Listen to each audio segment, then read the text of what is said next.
Hi everybody, it's Christine at CLAldridges Art, and tonight I wanted to bring you a project that I've been working on and just show you a little piece of it.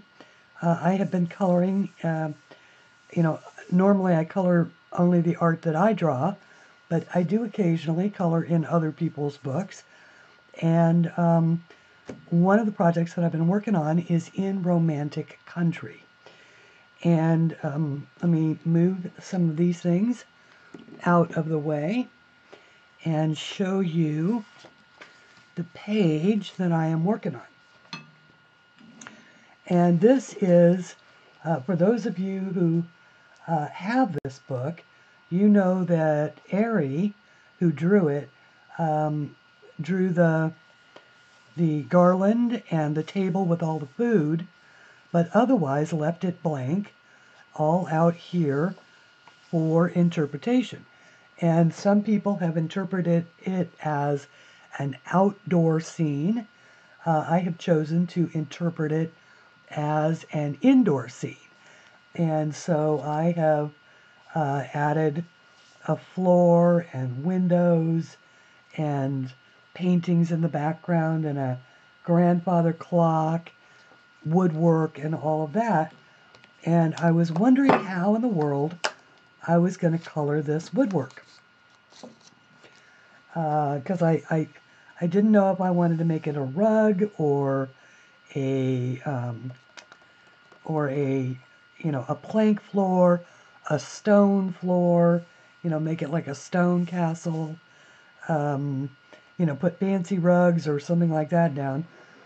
And I just decided to go ahead and do it as wood. So I drew in the wood planks and, of course, all the woodwork of the windows. And then I got to experimenting with paint, acrylic paint. And I ended up in the stash of many things that I have from various crafting projects over the years. I had left over from a fabric painting project that I did, these PLAID brand decorator glazes. Now, I guess as nearly as I've been able to figure out, why it's a glaze and not a paint is because it has a tendency to be translucent, so or transparent, and so it's Glaze Vernis, and it's primarily, this is for the trompe l'oeil, it's primarily used as an overwash or, for stenciling, things like that. So I got creative and I mixed up in a little dish that I have. This is a little ceramic china dish that's from one of my grandmother's old sets, and it's originally for like wasabi and stuff like that. And I mixed up this paint, and I did it with used the red and the green to make a brown, and then I added just a little bit of the yellow and a whole lot of the white, and just kept mixing it around until I got a stain that I thought would work. Now, I have saved it from, I did all of this part last night because I didn't know how it was going to turn out, so I didn't want to share it with you if it was a mess. And it worked great. So I threw this wrap over the top, and I hope that it's still, it's still paint-like. So I will take that off, and I thought I would show you how it works. Not that you don't know how paint works, but this is sort of different in that it really is translucent. So let me see if I can zoom you down. But look at hang on, let me cover that back up real quick, just to keep the air off of it. Let me zoom you down and show you how cool the wood grain works on this. And See if I can get you a little better focus. When you get this close, you kind of have to resort to autofocus, or not to autofocus, but to manual focus. And see how the brush strokes and the fact that it doesn't go down really, super evenly, makes it look more like wood grain. I don't know if you can see that, but it looks really good up close. Let me go back to the camera and see if I can't.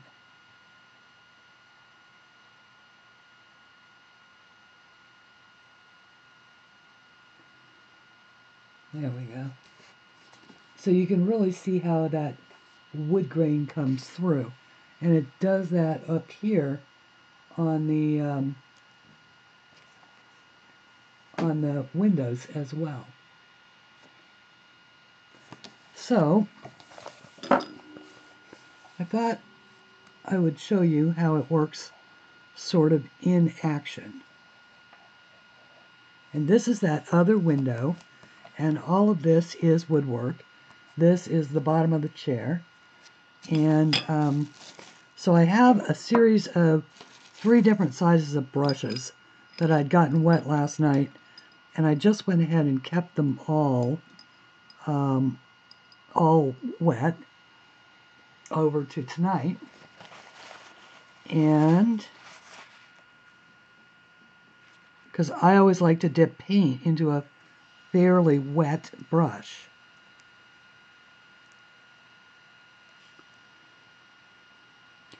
And I'm using a brush that already has a chisel tip.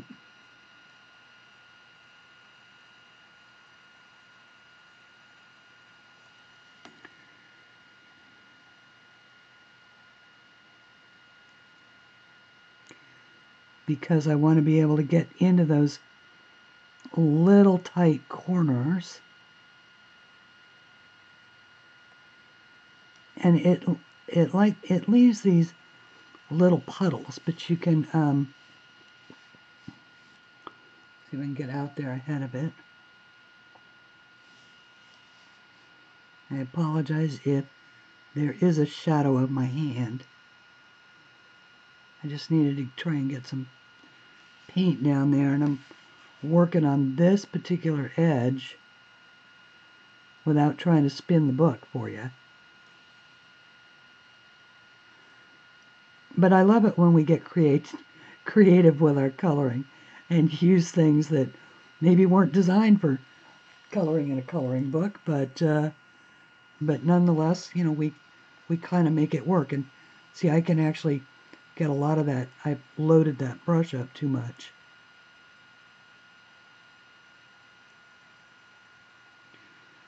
But I have found out that I mixed about, I don't know, roughly 50 times more paint than I actually needed.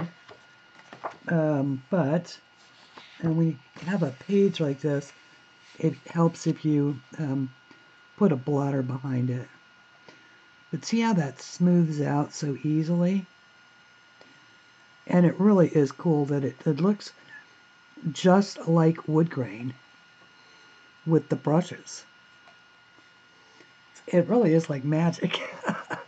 I'm always looking for magic in my coloring, and this is definitely. I'm looking at the other side.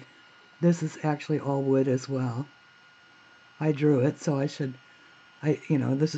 these are my additions to Eriy's book. I hope she doesn't mind. I am going to be posting this to Instagram and tagging Eriy06, which is the official Eriy, at least the one according to the back of this book. And I subscribed to her last night just specifically for the purpose of eventually putting this book in so she can see how I altered her drawing. But nonetheless,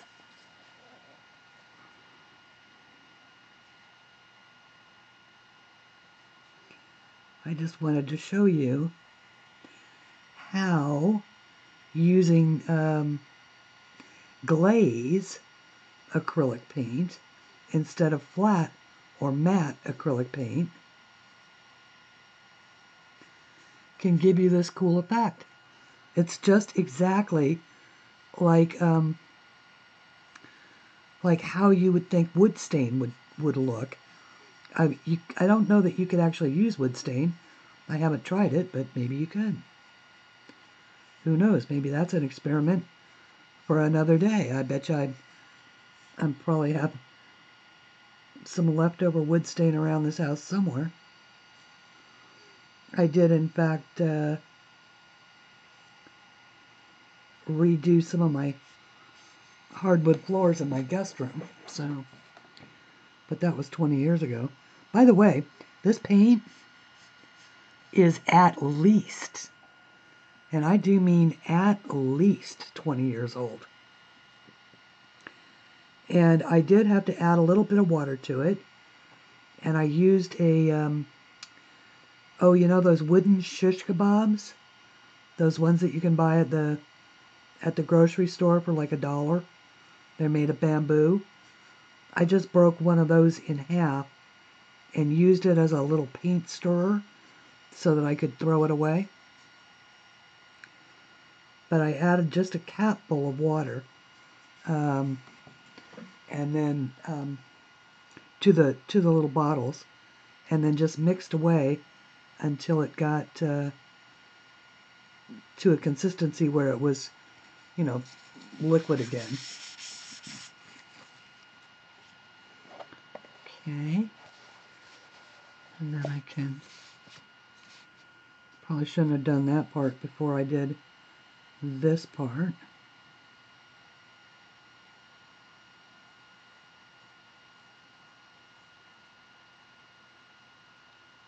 Leave it to me to draw windows with panes, right? So they'd be harder to color.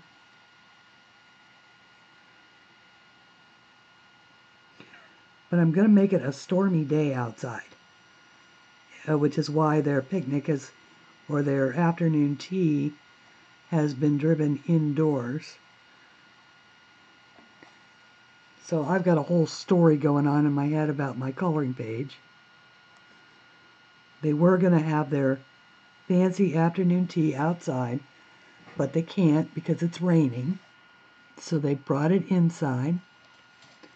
And it's a stormy day, so there'll be gray clouds and rain coming down outside of these two windows.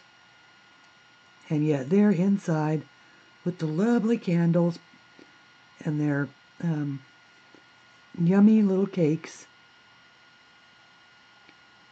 to eat.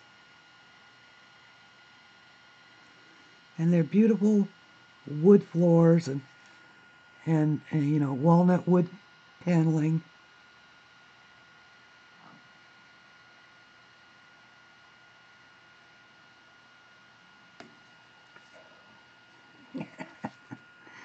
Yeah, I love it. I love to get creative. This has got, I mean, I've been working on this page for a long time. Just a little bit here. Excuse me. Just a little bit here and there. And it's got, just to give you an idea so far, it's got, I had an old Art Deco pen that was full of gold leaf. And so that's what this is. This gold shimmer here is that Art Deco pen. It gave up the ghost pretty quick because it also is about 20 years old.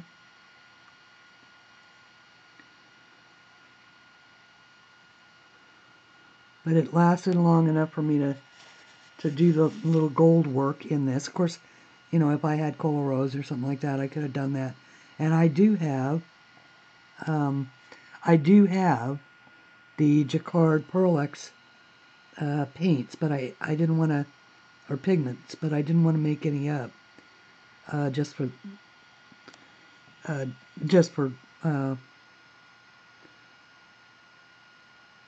for this, because I didn't need that much. I just needed a little bit.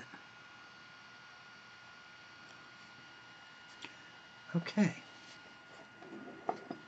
So now, hang on, I'm going to turn the book over to get to this part.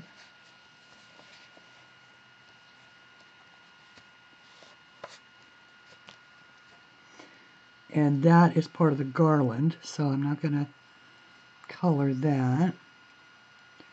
And I actually do have a tighter brush, but let's see if I can. The other thing is I found that this is very forgiving stuff. If you accidentally color outside the lines, you can just wipe it off with a little damp paper towel, or even your finger. I think I was challenging, what do you call that? Channeling Dee Dee last night as I was using my fingers to wipe off paint and do all of that. And it all just washes off with soap and water.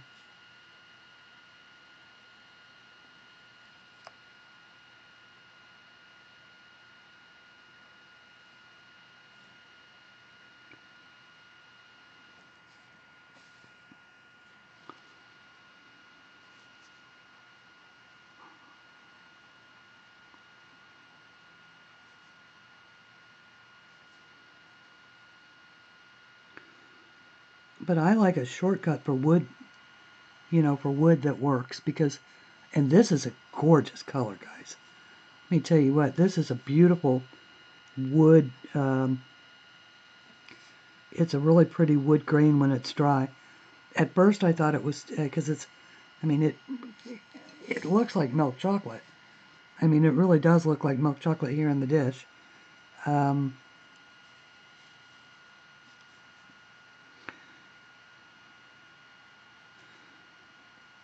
But when you spread it out like this, it's a beautiful wood grain.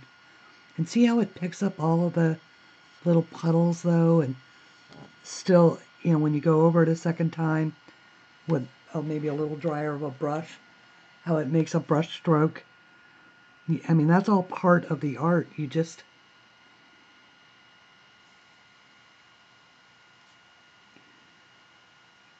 use it to your advantage as you see how the stuff works.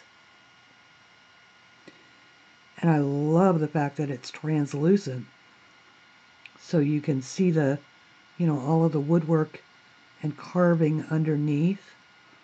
And then I'll highlight some of that carving with pencils.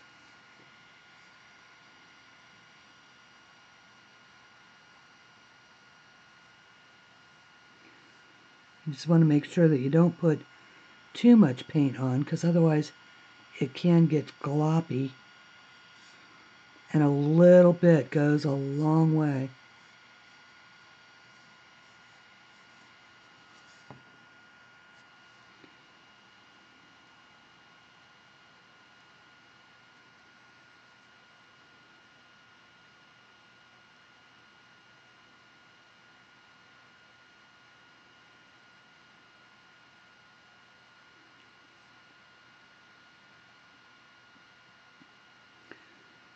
A little bit goes a long way.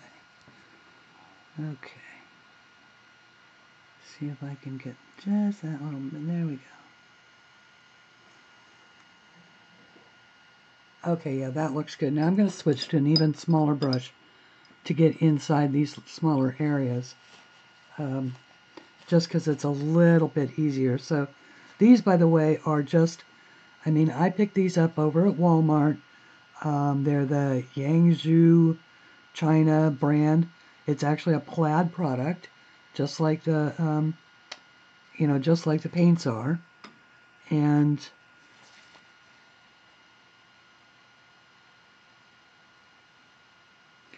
PLAID, of course, has been making affordable art products for the crafters world for a lot of years.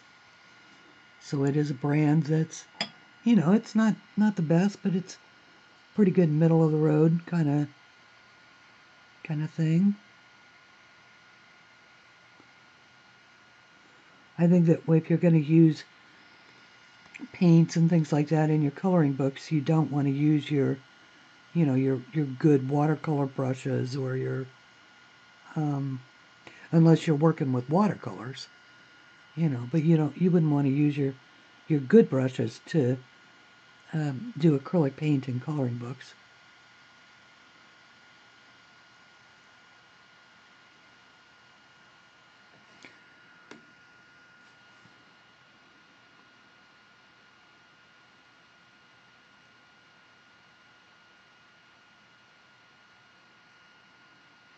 And I love that it's very forgiving.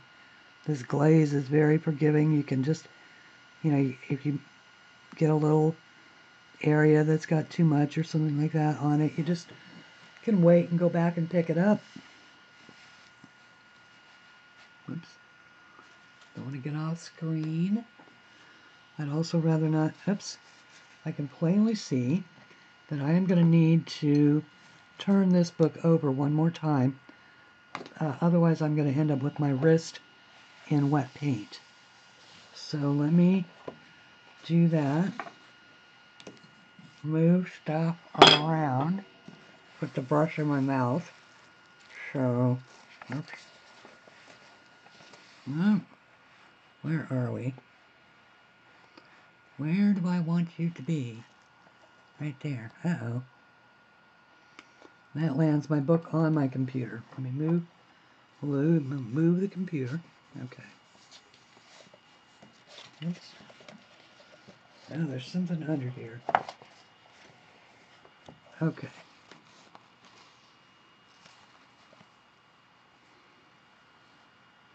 Trying to keep myself and my hair out of the shot, although the camera is now set so low that there's not much chance I could get my hair into this shot.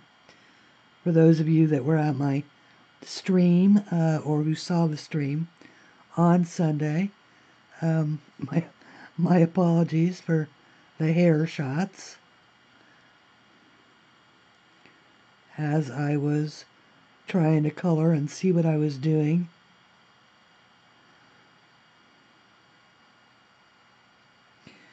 In order to make this feel like glass, I used the extreme glitter paint, the hologram extreme glitter paint, and so this has got, see what I mean? You can just brush it away from stuff that like I just got a little bit over my gold leaf there, and so I was able to just brush that away. But there's this little tiny piece of this wood over here on the other side of the gold, and right there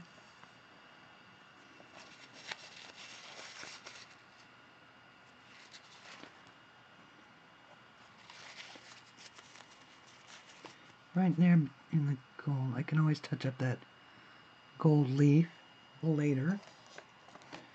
Okay. And one more section here.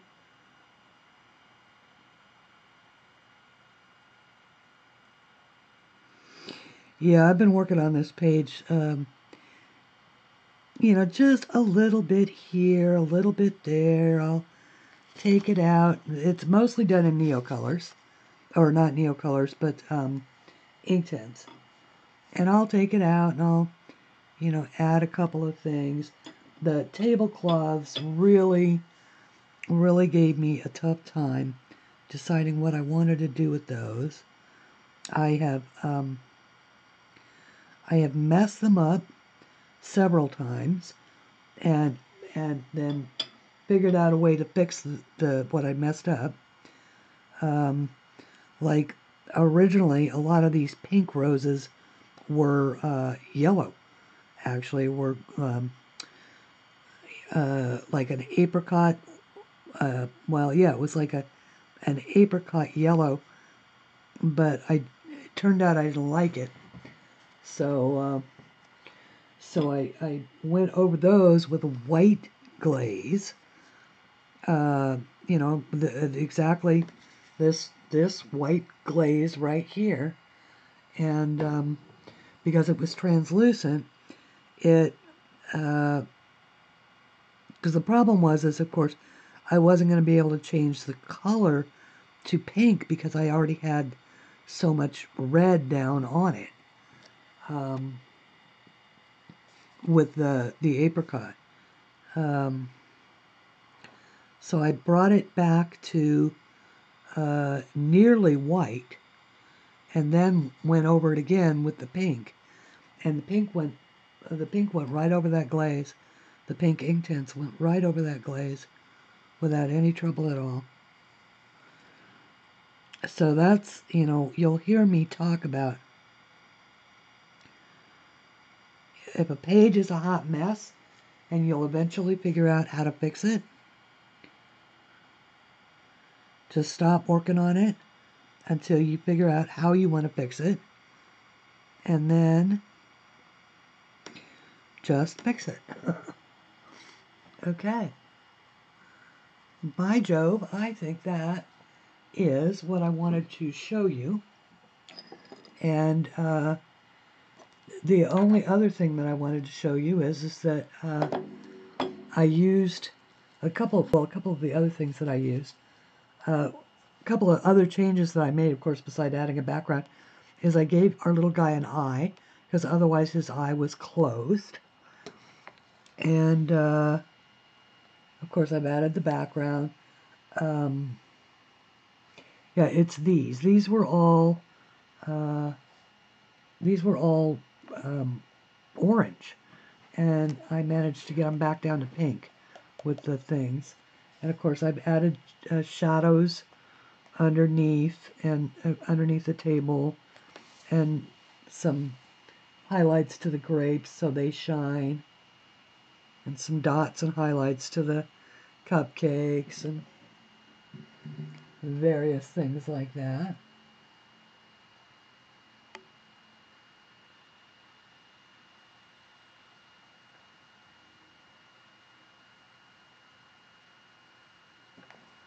But I do have to say, you know, it's still very, very much a work in progress, but I am liking the way that this page, oops, I think I need to come up just a little bit more to get the whole page. I am really liking the way that this page is turning out with the windows, you know, because look at how cool that looks with the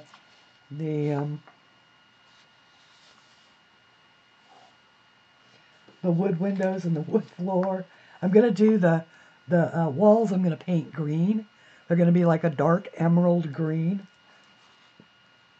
And I'm still not 100% happy with the tablecloth cloths, but I'm still working on those. They were this horrible shade of yellow, and now they're once again I've managed to use the opaque paint to take them back down, and of course because it's translucent it left the lines underneath so I could see them, and so I was then able to go back over it and change it to gray and add pink over the, because that yellow is still under there, guys, but now it's 100% pink and you can't see it. So yeah, so an example of how I discovered how to do some really cool wood.